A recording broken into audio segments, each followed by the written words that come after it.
Last year, $160 billion was taken from American households, not by hackers, not by scammers, not by thieves, by a system they signed up for voluntarily. Every time you tap, swipe, or click, a machine says yes. Yes, you can afford this. Yes, this is easy. Yes, this is free. But behind every yes, there is a cost. One most people never see and were never meant to. This video is for educational purposes only and does not constitute financial advice. What it is a look inside a system so well designed it turned convenience into one of the largest debt structures in American history. Imagine every household on this street, every apartment in this city, every family in every state. Now imagine all of them, collectively, carrying a weight so large, it rivals the entire GDP of some nations. $1.28 trillion. That is the total credit card debt held by Americans as of early 2025, according to the Federal Reserve Bank of New York. In 2020, that number stood at $820 billion. By 2023, it had climbed to $1.13 trillion, and now $1.28 trillion. That is not a slow drift. That is acceleration. And here's where it becomes personal. You probably own a credit card, you probably used one this week, and you probably believe, like most people, that you're using it responsibly. Maybe you are. But the system around you was not built for the responsible user. It was built for the almost responsible one, the one who means to pay it off, the one who usually does, but sometimes doesn't. And sometimes, in this system, is enough. To understand how we got here, you have to go back to a single Supreme Court case that most Americans have never heard of. Marquette National Bank versus First of Omaha Service Corp., 1978. Before this ruling, credit card interest rates were governed by individual state usury laws. If your state capped interest at 12%, that's what you paid. But the Marquette decision changed the architecture entirely. The court ruled that a bank could charge interest based on the laws of the state where the bank was located, not where the customer lived. Almost overnight, banks began relocating, chartering operations in states with the loosest regulations. South Dakota, Delaware, states that welcomed them with open doors and virtually no interest rate ceilings. And with that single legal shift, the modern credit card industry was born. Not in a lab, not in Silicon Valley, in a courtroom. The cap was gone, and it never came back.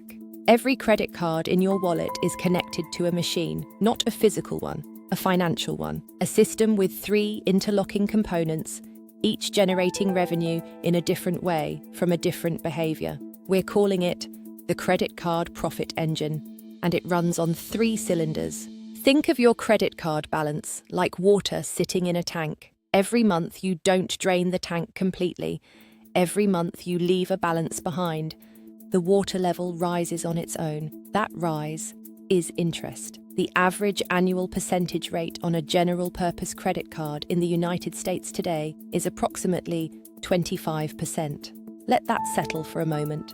25%. If you carry a $5,000 balance and make only minimum payments, the interest doesn't just add to the balance, it compounds against you. Month after month after month, the water rises. Not because you added to it, because the tank is designed that way. And in 2024 alone, Americans paid $160 billion in credit card interest. That figure comes from the Consumer Financial Protection Bureau. $160 billion, not in purchases, just in the cost of carrying them. Now picture yourself walking through a hallway. It looks free, no one's stopping you, but every door you accidentally open, or are forced to open, has a price behind it. Late payment fees, annual fees, cash advance fees, balance transfer fees, foreign transaction surcharges, over-limit penalties. Most cardholders don't plan to open these doors, but the hallway is long and life is unpredictable. $31.3 billion.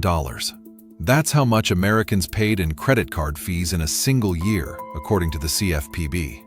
Not interest, fees. The hallway is never empty. This is the part most people never think about because they never see it. Every time you use a credit card to buy something, anything, the merchant pays a fee. It's called interchange, and it ranges from roughly 1 to 3% of the purchase price. You buy $100 in groceries, the store receives $97. The rest, quietly, invisibly, flows upstream, to the card issuer, to the payment network. Think of it like a current running beneath every transaction. The river of commerce flows forward, but a small portion is always diverted. You don't feel it, the merchant does.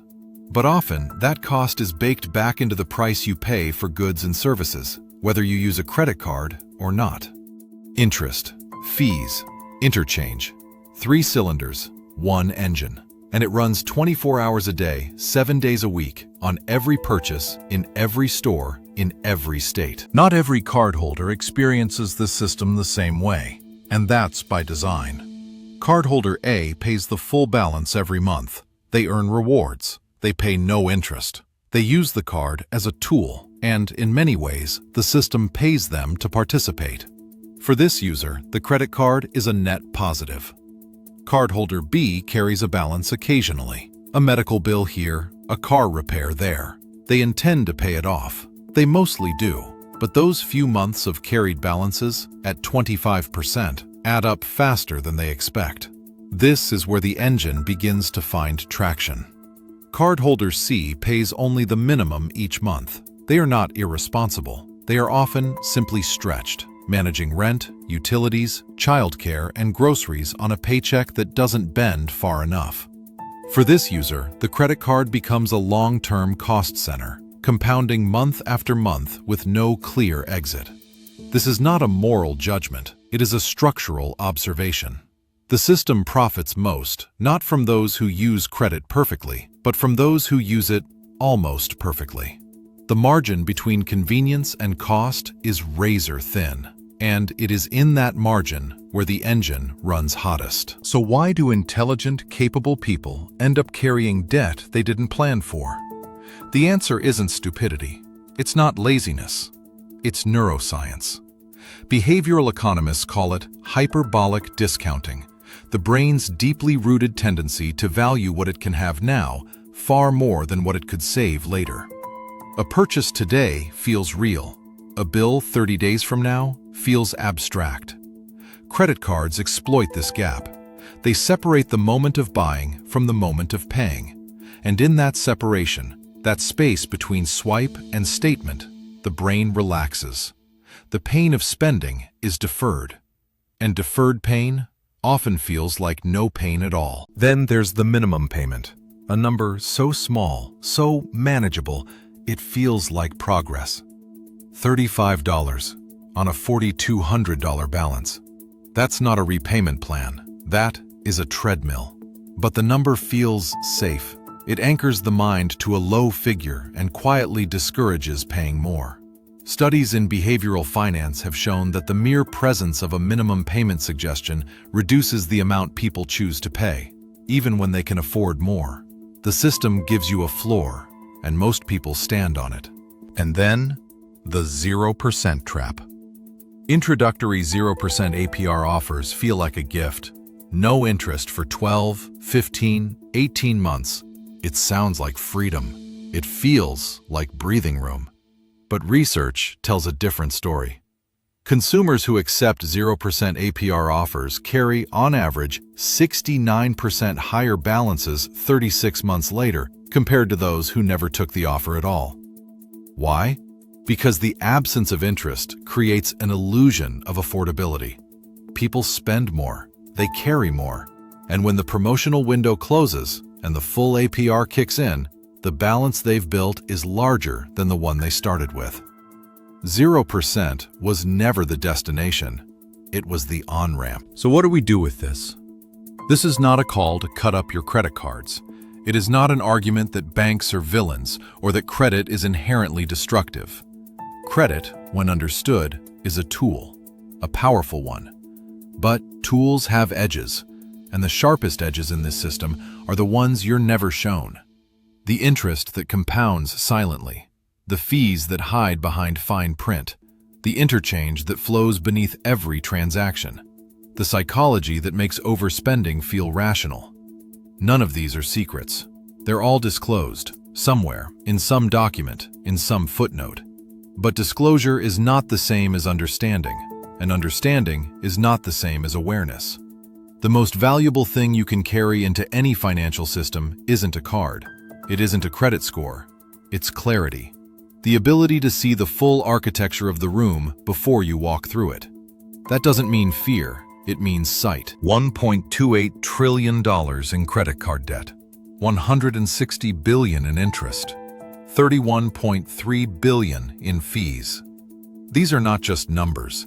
They are the weight of 100 million quiet decisions made at gas stations and grocery checkouts and laptop screens at midnight. Whether you're in the US or anywhere else, the system works the same way. A product that feels like a favor, a cost that feels like a feature, and a structure so elegant, so seamlessly integrated into daily life that questioning it feels almost unnecessary. But maybe that's exactly why it's worth questioning. Not because the system is broken, but because it's working exactly as designed.